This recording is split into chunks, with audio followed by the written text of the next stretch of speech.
हिंदी फिल्मों के एक बड़े एक्टर हैं आशुतोष राणा। वो एक्टिंग के बारे में कहते हैं किसी एक्टर के लिए इमोशनल सीन को अप्रोच करने के दो तरीके होते हैं। एक है कि आप खुद रो दें और दूसरा है कि दर्शक को रुला दें। ज़्यादातर एक्टर्स की कोशिश होती है कि वो खुद रो दें, पर ये अच्छी एक्टिंग नहीं है।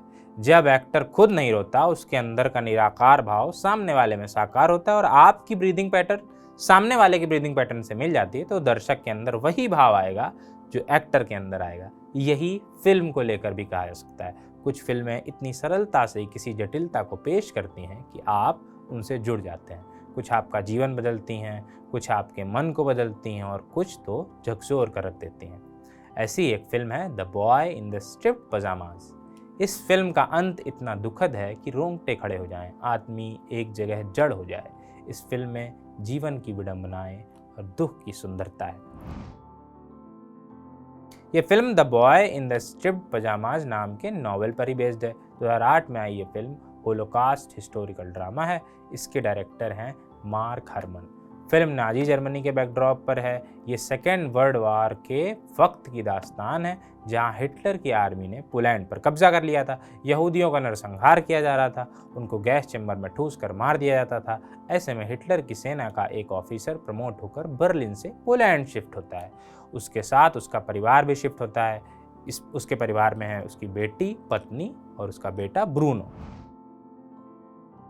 ये फिल्म ब्रूनो की मासूमियत की कहानी है। वो अपने दोस्त बर्लिन में छोड़कर आया है, उसके पास कोई खेलने के लिए नहीं है। वहाँ जितने भी लोग हैं वो सब खड़ूस हैं, उसे खड़ूस लगते हैं। उसे एक दोस्त की तलाश है। यहूदियों से दोस्ती वो कर नहीं सकता और जितने जर्मन हैं वो सब सेना में काम करने वाले लोग हैं। उसके घर में एक यहूदी है, वो खाना बनाता है। वो किसी ज़माने में डॉक्टर रहा था, पर अब डॉक्टर से पहले यहूदी है। उसकी बेहाली देखकर वो अपनी माँ से उसके बारे में पूछता भी है, तो उसे बताया जाता है कि वो अलग है। यहूदी इंसान नहीं होते, राक्षस होते हैं। आगे चलकर यही राक्षस उस बच्चे के लिए झूला बनाता है, चोट लगने पर उसकी मरहम पट्टी करता है, लेकिन इंसान ऐसा कहाँ करते हैं। ब्रूनो से जब पूछा जाता है कि उसे क्या बनना है, तो वो कहता है कि वो एक एक्सप्लोरर बनना चाहता है। उसे पढ़ाने वाले टीचर उससे कहते हैं कि दुनिया में कोई भी यहूदी अच्छा नहीं होता। अगर ब्रूनो तुम किसी अच्छे यहूदी को खोज लोगे तो तुम इस दुनिया के सबसे महान एक्सप्लोरर कहलाओगे।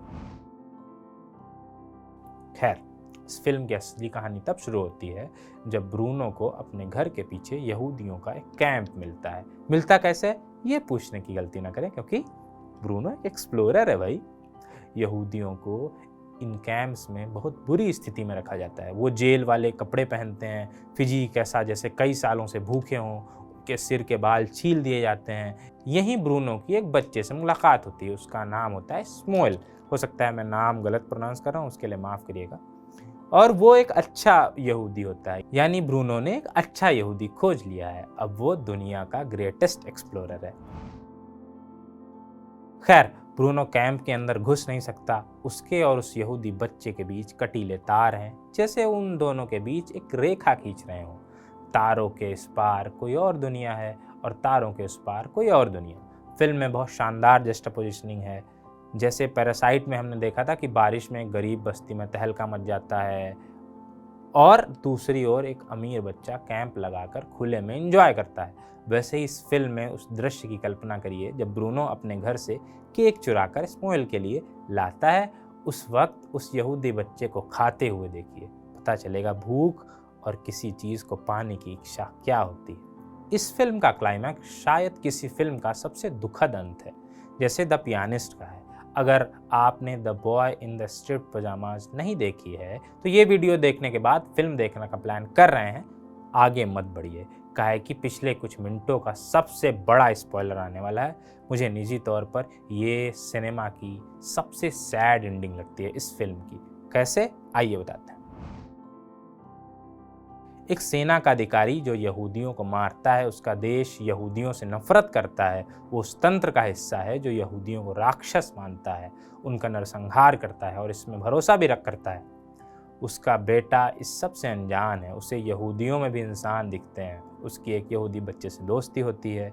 जब उसे पता चलता है कि उस यहूदी बच्चे के पिता कहीं खो गए हैं, तो उन्हें ढूंढने के लिए तारों के नीचे कैंप में प्रवेश करता है। ये वो दिन है जब यहूदियों को गैस चेंबर में ठूंस कर मारा जाना है। क्योंकि ब्रूनो भेष बदल कर उस कैंप में घुसता है, उसे भी गैस चेंबर में ठूंस दिया जाता है। कमाल ये है कि इस दौरान ब्रूनो यहूदी बच्चे का हाथ थामे रहता है। गैस चेंबर के दरवाजे बंद होते हैं। ब्रूनो की माँ और बहन उसे खोजते हुए खुद पहली बार उस कैंप को एक्सप्लोर करते हैं। पिता भी साथ हैं।